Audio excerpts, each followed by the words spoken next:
ప్రతిపక్షంలో ఉన్నప్పుడు మన కష్టాలు కనిపిస్తాయి. కానీ ఆ ప్రతిపక్షంలో ఉన్నప్పుడు ఆ కష్టాలలో వచ్చినప్పుడు మనం ఆ కష్టాలను ఎలా ఎదుర్కొంటాం అన్నది మనల్ని లీడర్లు చేస్తాయి.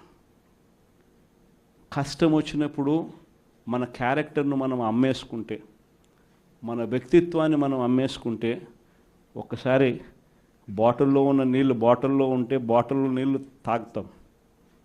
బాటిల్లో ఉన్న నీళ్ళు ఒక్కసారి ఇలా పడేసినామనంటే భూమిలోకి పడిపోతాయి, మళ్ళీ ఏరుకోలేం. క్యారెక్టర్ కూడా అలాంటిదే.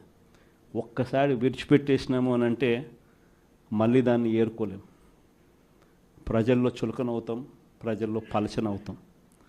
ఇది ప్రతి ఒక్కరూ కూడా గుర్తుపెట్టుకోండి. కష్టాలు అన్నటివి ఎల్లకాలం ఉండవు. ఎవరికి ఏ కష్టం వచ్చినా కూడా నా కథ గుర్తు తెచ్చుకోండి. 16 నెలలు నన్ను జైల్లో పెట్టినారు. నా మీద కేసులు వేసింది కూడా మళ్ళీ ఎవరో కాదు, అటు కాంగ్రెస్ ఇటు తెలుగుదేశమే. నా పిటిషన్లో ఎవరు పిటిషనర్స్ అంటే అటు కాంగ్రెస్ ఎమ్మెల్యేలు, ఇటు తెలుగుదేశం పార్టీకి సంబంధించిన నాయకులు. కేవలం రాజకీయంగా ఎదుగుతున్నాను అని ఒకే ఒక కారణంతో దొంగ కేసులు బనాయించారు. 16 నెలలు జైల్లో పెట్టినారు. కానీ ఏమైంది? బయటికి రాలా? ముఖ్యమంత్రి కాలా?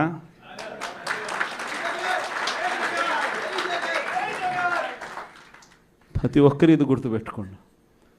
ఎవరికైనా ఇంతే. మహా చేస్తే వీళ్ళు ఏం చేయగలుగుతారు? దొంగ కేసులు పెడతారు, కాదండంలా బెదిరిస్తారు, కాదండంలా మహా అయితే 3 నెలలు లోపల వేస్తారు, అది కాదండంలా. కానీ ఏం చేస్తారు? 3 నెలల తర్వాత మళ్ళా వస్తాం, రెట్టించిన ఉత్సాహంతో మళ్ళా పనిచేస్తాం.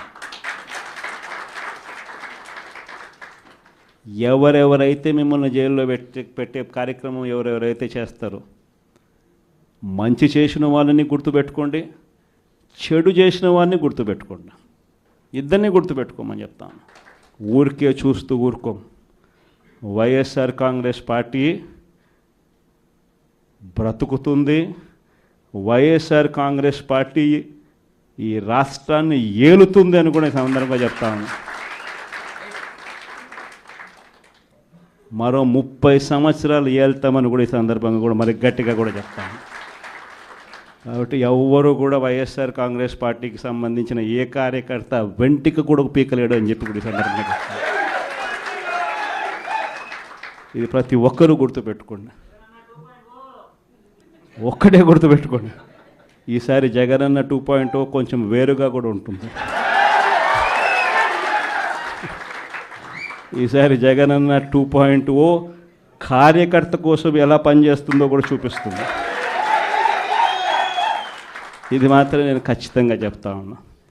ఎందుకనంటే జగనన్న 1.0లో బహుశా కార్యకర్తలకు నేను అంత గొప్పగా బహుశా చేయలేకపోయి ఉండొచ్చేమో. ప్రతి పథకము ప్రతి విషయంలోనూ కూడా మొట్టమొదటిగా ప్రజలే గుర్తుకొచ్చారు. ప్రజలకు మంచి చేయడం కోసమే నా టైం కేటాయించా, నా తాపత్రయపడ్డా, ప్రతి విషయంలోనూ దానికోసమే అడుగులు వేశా. కానీ జగనన్న 2.0కి వచ్చేసరికి మాత్రం చంద్రబాబు నాయుడు కార్యకర్తలకు పెడతా ఉన్న ఇబ్బందులు చూశా, కార్యకర్తలు పడతా ఉన్న అవస్థలు చూశా, కార్యకర్తలు పడతా ఉన్న బాధను గమనించా. వీళ్ళ కోసం గట్టిగా మీ జగనన్న ఉంటాడని సందర్భంగా గట్టిగా చెప్తాను. విజయవాడ లాంటి కార్పొరేషన్లో కూడా 49 స్థానాలు మనం అప్పట్లో గెలిస్తే తెలుగుదేశం పార్టీ కూటమి వీళ్ళకు వచ్చిన స్థానాలు 14, కమ్యూనిస్టులకు వచ్చింది 1. ఈ 49 స్థానాలకు మనం గెలిస్తే 64కు గాను వాళ్ళకు కేవలం 14 స్థానాలు ఉన్నప్పటికీ ఎన్నికలు అయిపోయిన తర్వాత రోజు నుంచి రకరకాల భయాలు, రకరకాల ప్రలోభాలు అదే పనిగా పెడుతూ ఒక 11 మందిని మాత్రం భయపెట్టో ప్రలోభాలు పెట్టో తీసుకోవడం జరిగింది. అయినప్పటికీ 38 మంది నిఠారుగా నిలబడ్డారు అని చెప్పడానికి గర్వపడతాను. ఎందుకు ఈ మాట చెప్తా ఉన్నాను అని అంటే దానికి కారణం కూడా ఒకటే. ఇన్ఫ్యాక్ట్ ఏ కార్పొరేషన్ చూసుకున్నా, ఏ మున్సిపాలిటీ చూసుకున్నా, రాష్ట్రంలో ఉన్న ఏ జెడ్పీటీసీ పరిధిలో ఉన్న ఏ మండలం తీసుకున్నా, అటు ఎంపీపీలైనా కానీ, అటు జెడ్పీటీసీలైనా కానీ, సర్పంచ్లైనా కూడా, ఏది తీసుకున్నా కూడా ఎన్నికలు అయిపోయిన తర్వాత 3 సంవత్సరాల తర్వాత లోకల్ బాడీ ఎన్నికలు జరిగితే అటువంటి ఎన్నికల్లో ఈ రకమైన రిజల్ట్స్తో రాష్ట్రమంతా క్లీన్ స్వీప్ చేసిన పరిస్థితి వైఎస్ఆర్సీపీ ప్రభుత్వం, మన ప్రభుత్వం. అంటే ప్రజల్లో ఏ రోజైనా కూడా తలెత్తుకొని పోగలిగాం. ప్రజలకు ఎన్నికల మేనిఫెస్టో అని చెప్పి ఏదైతే ఎన్నికల వేళ మనం ఏదైతే ఇచ్చామో, చూపించామో, ఏదైతే చూపించి మనం ఓట్లు అడిగామో, ఆ ఎన్నికల మేనిఫెస్టోలో 99% హామీలను నెరవేర్చి ప్రతి నెల ఏ పథకం అమలు చేస్తూ ఉన్నామో బడ్జెట్ ప్రవేశపెట్టే రోజే సంక్షేమానికి సంబంధించిన క్యాలెండర్ కూడా రిలీజ్ చేస్తూ, ఇదిగో ఈ నెల ఈ పథకం, ఇదిగో ఈ నెల ఈ పథకం, ఇదిగో ఈ నెల ఈ పథకం అంటూ క్రమం